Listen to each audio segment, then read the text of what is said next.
Market के अंदर आपको एक और नया आईपीओ देखने को मिलने वाला है और ये जो कंपनी है इसका नाम है पीएनजी ज्वेलर्स। तो देखिए आज के वीडियो में हम इसी आईपीओ को डिटेल में एनालाइज करने वाले हैं, जानेंगे कि आखिर ये कंपनी पीएनजी ज्वेलर्स क्या करती है। देखिए नाम से तो पता चल ही रहा है कि ये ज्वेलरी बिजनेस के अंदर काम करते हैं, बट हम इनके बिजनेस को डिटेल में समझेंगे कि आखिर कौन कौन से ज्वेलरी प्रोडक्ट्स जो हैं ये सेल करते हैं। इसके अलावा इनके फाइनेंशियल इंफॉर्मेशन को भी देखेंगे और साथ ही साथ आईपीओ डिटेल्स भी आपको बताएंगे कि कब से आप इस आईपीओ के लिए अप्लाई कर सकते हैं। और लास्ट में हम इस आईपीओ के जीएमपी को भी डिस्कस करेंगे कि क्या ये आईपीओ आपको लिस्टिंग गेन्स दे सकता है या फिर नहीं। तो वीडियो को एंड तक जरूर देखिएगा अगर आप इस आईपीओ में अप्लाई करने के बारे में सोच रहे हैं। और अगर आपने अभी तक हमारे चैनल को सब्सक्राइब नहीं किया है तो जल्दी से हमारे चैनल को सब्सक्राइब कर लीजिए, बेल आइकन को भी प्रेस कर दीजिएगा ताकि ऐसी और वीडियोस को आप बिल्कुल भी मिस ना करें। और अगर आप इन्वेस्टमेंट करना चाहते हैं लेकिन आपके पास डीमैट अकाउंट नहीं है तो डिस्क्रिप्शन में लिंक दिया गया है, आप जाकर वहां से फ्री में अपना डीमैट अकाउंट ओपन करवा सकते हैं। तो चलिए जल्दी से वीडियो को स्टार्ट करते हैं। तो देखिए पीएनजी ज्वेलर्स ये जो कंपनी है it was established in the year 2013। अगर मैं बात करूं कि क्या काम करते हैं ये, तो देखिए ये wide range of metals and jewellery products को ऑफर करते हैं, whether it's silver, it's platinum, gold और डायमंड। ये काफी सारी प्राइस रेंजेस और वैरायटी ऑफ डिजाइन्स के अंदर अपने ज्वेलरी प्रोडक्ट्स को ऑफर करते हैं for various occasions. As of December 31st, 2023, the company has 8 sub-brands offering gold jewelry collections for various occasions, namely Saptam Swarajya Rings of Love, the Golden Katha of Craftsmanship, Flip Lifestyle Pratha and Yodha. 2 sub-brands offering diamond jewelry collections, namely ENA and PNG Solitaire, and 2 sub-brands offering platinum jewelry collections, namely Men of Platinum and Evergreen Love. The company also offers its customers the option of having jewelry made to measure. अगर मैं इनके number of stores की बात करूं तो देखिए as of December 31st, 2023, the company had grown to 33 stores, including 32 stores across 18 cities in Maharashtra and Goa and 1 store in the US. तो देखिए सिर्फ इंडिया के अंदर ही नहीं, ये बाहर यूएस के अंदर भी अपने प्रोडक्ट्स को ऑफर करते हैं। All stores are operated and managed by the company, with 23 stores owned by the company and 10 stores operated by the franchisees under the FOCO model. का मतलब है कि 23 stores जो हैं वो कंपनी खुद ओन करती है और 10 stores जो हैं ये इनकी franchisees ऑपरेट करती हैं। Franchisees which are made under the franchisee owned and company operated model. As of September 30th, 2023, the company had 1152 employees. तो चलिए कंपनी रिलेटेड डिटेल्स के बारे में तो हमने बात कर ली, अब जल्दी से हम इनके फाइनेंशियल्स को भी देख लेते हैं। तो देखिए अगर मैं बात करूं इनके फाइनेंशियल इंफॉर्मेशन की, then PNG jewellers limited revenue increased by 34% and profit after tax rose by 65% between the financial year ending 31st March 2024 and 31st March 2023। अगर मैं इनके assets, revenue, profit after tax, net worth, reserves and surplus और total borrowings की बात करूं तो इनके assets 2023 के अंदर थे 1062 crore rupees, which increase to 1464 crore rupees in 2024। Revenue की बात करूं तो इन्होंने 2023 के अंदर 4559 करोड़ रुपीस का रेवेन्यू किया था, which increase to 6119 crore rupees in 2024। Profit after tax की बात करी जाए तो 93 करोड़ रुपीस का प्रॉफिट आफ्टर टैक्स था 2023 के अंदर, which increased to 154 crore rupees in 2024. Net worth की बात करी जाए तो it was 365 crore rupees in 2023, which increased to 534 crore rupees in 2024.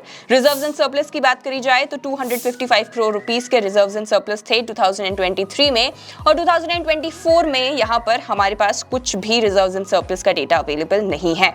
Total borrowings की बात करी जाए तो 2023 के अंदर 283 करोड़ रुपीस की टोटल बोरोइंग्स थी, which has increased to 396 crore rupees in 2024। चलिए अब कुछ की परफॉर्मेंस इंडिकेटर्स को भी देख लेते हैं। तो इनके मार्केट कैपिटलाइजेशन की अगर बात करी जाए तो ये है 6514 करोड़ रुपीस का।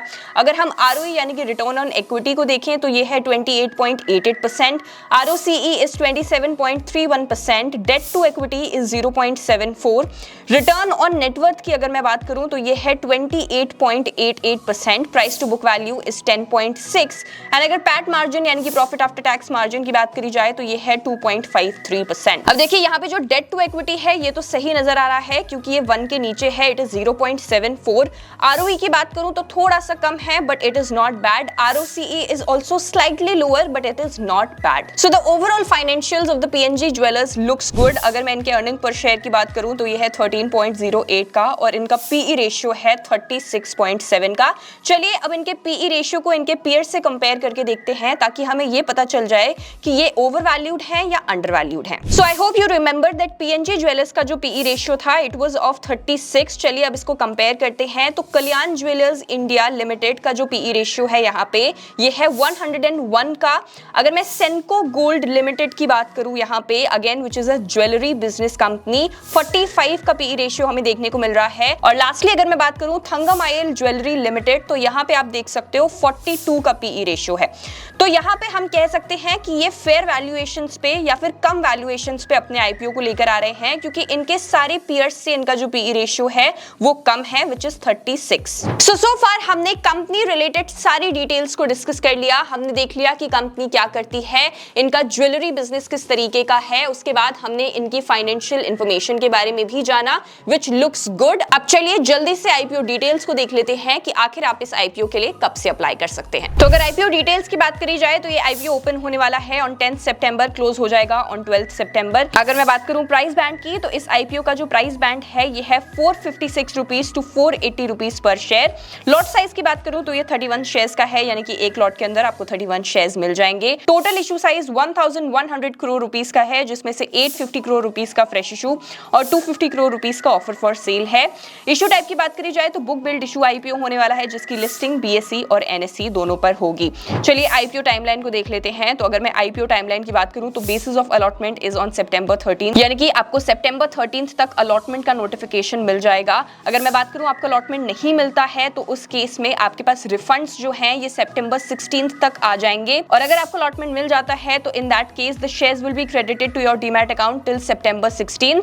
इस IPO की लिस्टिंग डेट सितंबर 17, 2024 रखी गई है। चलिए अब रिटेल और HNI कैटेगरी के मिनिमम और मैक्सिमम लॉट साइजेस की भी बात कर लेते हैं। तो रिटेल मिनिमम एक लॉट के लिए अप्लाई कर सकते हैं जिसके अंदर उन्हें 31 शेयर्स मिलेंगे amounting to 14,880 rupees. Retail maximum 13 lots के लिए अप्लाई कर सकते हैं जिसके अंदर उन्हें 403 शेयर्स मिलेंगे amounting to 1,93,440 rupees. Small HNI minimum 14 lots के लिए अप्लाई कर सकते हैं जिसके अंदर उन्हें 434 शेयर्स मिलेंगे amounting to 2,08,320 rupees. Small HNI maximum 67 lots के लिए अप्लाई कर सकते हैं जिसके अंदर उन्हें 2,077 शेयर्स मिलेंगे अमाउंटिंग टू 9,96,960 रुपीस।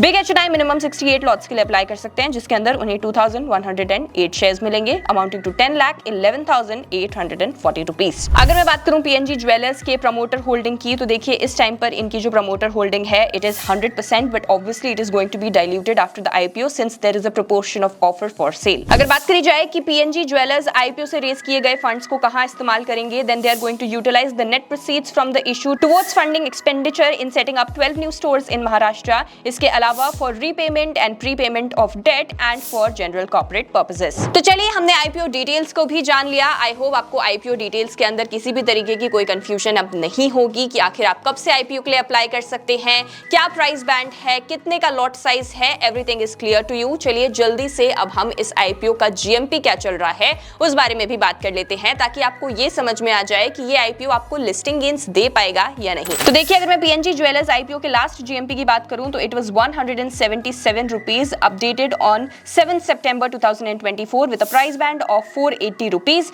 जिसके हिसाब से estimated listing price is 657 rupees and the expected percentage gain per share is 36.88%। तो देखिए यहाँ पे आपको expected percentage gain per share above 20% दिख रहा है जिसका मतलब है that there are chances that this IPO can give you listing gains. However आपको GMP को ट्रैक करते रहना चाहिए क्योंकि देखिए जरूरी नहीं है कि जब आप IPO के लिए अप्लाई करें तो उस टाइम पे यही GMP हो। The GMP keeps on changing और आप उस टाइम के GMP के ऊपर ही अपना डिसीजन लीजिएगा। अगर मैं बात करूं ओवरऑल IPO एनालिसिस की और क्या आपको इस IPO के अंदर अप्लाई करना चाहिए या फिर नहीं, तो देखिए the financials looks good. However देखिए कंपनी एक ज्वेलरी बिजनेस के अंदर है तो यहाँ पे क्या है कंपटीशन काफी ज्यादा देखने को मिल सकता है because there are many companies which comes under jewellery business. तो देखिए आपका डिसीजन है, आप IPO में अप्लाई करना चाहते चाहते हैं या फिर नहीं। Take your call after proper research and do not regret your decision later. So this was our analysis on PNG jewellers IPO। अगर आपको वीडियो पसंद आया हो तो प्लीज इसे अपने फ्रेंड्स एंड फैमिली के साथ शेयर करना बिल्कुल मत भूलिएगा, और ऐसे और वीडियोस के लिए you can subscribe to our channel.